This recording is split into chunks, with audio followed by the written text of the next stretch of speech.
Hey guys, you're watching Techilation and this is my review of the OnePlus 6. Starting things off with the display. Okay, the notch. It's small, in fact I forgot it was even there after a couple of minutes of using the phone, and I think most people will too. It is of just the right size to fit in the camera and other sensors required, so that's good, and of course we get an option to hide the notch. So now that we have the notch situation aside, let's take a look at the display itself. It's good for what it is, and it's a 19:9 aspect ratio with a resolution of 2280 by 1080, and it's AMOLED, so hiding the notch is effective. The display is sharp, clear, with good contrast and really deep blacks. Colors are really good and vibrant too. All in all, no complaints with the display. Brightness is decent, viewing in direct sunlight is possible, and it gets low enough for comfortable night use. And we also get other now standard features like night light and a reading mode as well. Palm rejection has failed sometimes, but it's rare. I experience very few accidental touches due to the tiny side bezels. The edges of the display are rounded, which is not overdone and looks good too. The odd aspect ratio gives rise to some bugs in apps like WhatsApp and YouTube, but nothing major. The phone is made out of glass both on front and back with metal sides. Glass makes the phone relatively heavy comparing to metal phones, and it is a fingerprint magnet, but fingerprints are not that difficult to remove. A quick wipe with a microfiber cloth does the job. The back glass is made to look like ceramic and is really reflective. The phone doesn't have any fancy curves, nor is it seamless like Samsung's flagships. But it feels really good to hold and looks good with the subtle OnePlus logo at the back, although the phone is quite slippery. The design of the OnePlus 6 doesn't remind me of any other phone, so that's refreshing. The buttons are really clicky and feel really good to press.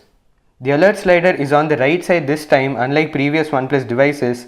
There is a tiny bit of camera bump on the back which is protected by a surrounding piece that protrudes just a tiny bit from the cameras. The phone comes with a pre-installed screen protector, which is not tempered glass by the way, and also a case in the box. The case is actually really good and thoughtful. It has these tiny protrusions on the corners so that the screen doesn't come in contact with the surface when you set the phone with display facing down.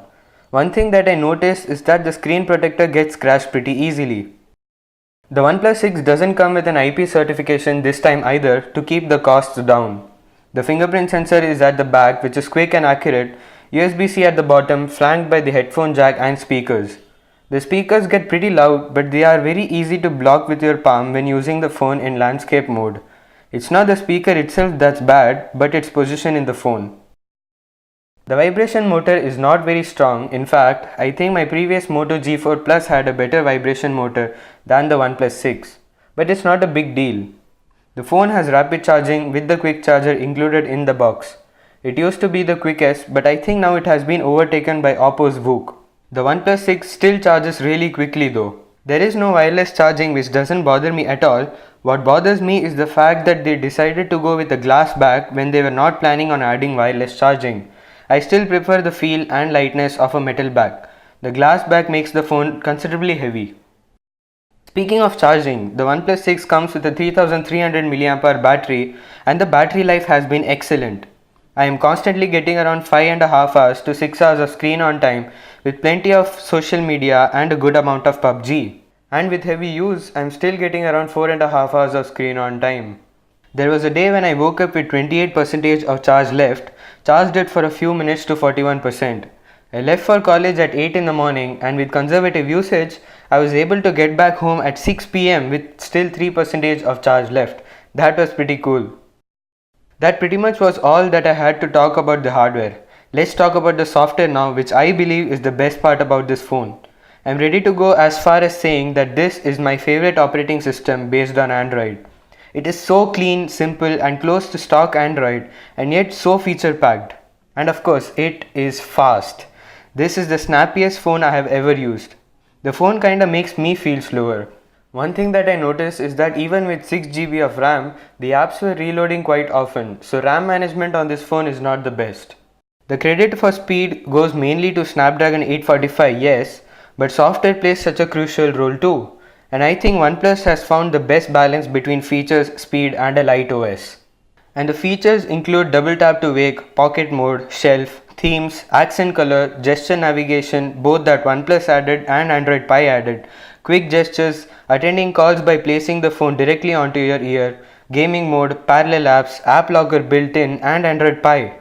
It's not perfect though. The gesture navigation of Android Pie is pretty basic but seems choppy when switching between apps sometimes honestly, so I don't use it. The multitasking panel does not appear in landscape like it did on previous Android version, and I am just not a fan of this iOS type layout in multitasking. I prefer my apps to be stacked up as they were in Oreo so that I can see more of them at once. But overall the phone is quick, lag free and smooth, which applies to games too. The phone is capable of maintaining high frame rates for a long time. It does heat up a bit though, which is expected. A better placed speaker would have helped in taking the gaming experience to another level, but I guess most people will use headphones anyway. The camera is decent, nothing that would blow your mind. It has a 16 megapixel sensor and a 20 megapixel sensor. The secondary sensor is supposed to help with depth detection for portraits, but I can tell you one thing, the portrait mode on this phone is a hit or miss. When it works well, it looks good, otherwise the photos look straight out rubbish. In normal photo mode though, the camera is really good, although it overdoes HDR sometimes. The photos have good detail and color with decent dynamic range. The average person would be really happy with this camera. There's also a pro mode which allows you to control almost all aspects that contribute to a good photo, so you can get a picture just as you like it. In terms of video, this phone can shoot up to 4K at 60 fps and also 1080p at 240 fps and 720p at 480 fps for that cinematic slow motion. The slow motion does require really good lighting, otherwise the video turns out to be grainy. The main sensor also has optical image stabilization to smooth out tiny shakes due to handheld shots. Here's a really short 1080p slow-mo that I shot using the OnePlus 6.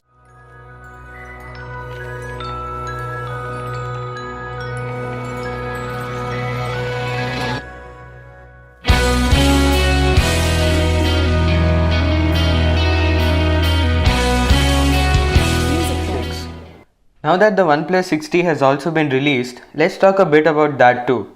The main differences in my opinion are the display, fingerprint sensor, the notch, lack of a headphone jack and battery. The display is slightly bigger for almost the same footprint with a smaller notch and an in-display fingerprint scanner. The 6T also has a bigger 3700 mAh battery. OnePlus also introduced night mode with the 6T, which the OnePlus 6 received through a software update. The night mode actually does a pretty good job. It gives more detail and color than the normal photo mode. Other than that, the hardware and software is pretty much the same, so if you like the OnePlus 6, I think it's safe to say that you like the OnePlus 6T also. I'm ending this video saying the same thing that I said at the end of my OnePlus 5T review. If you're looking for a phone under 40,000 rupees, it doesn't get better than the OnePlus 6T. Thank you for watching. Catch you in the next one.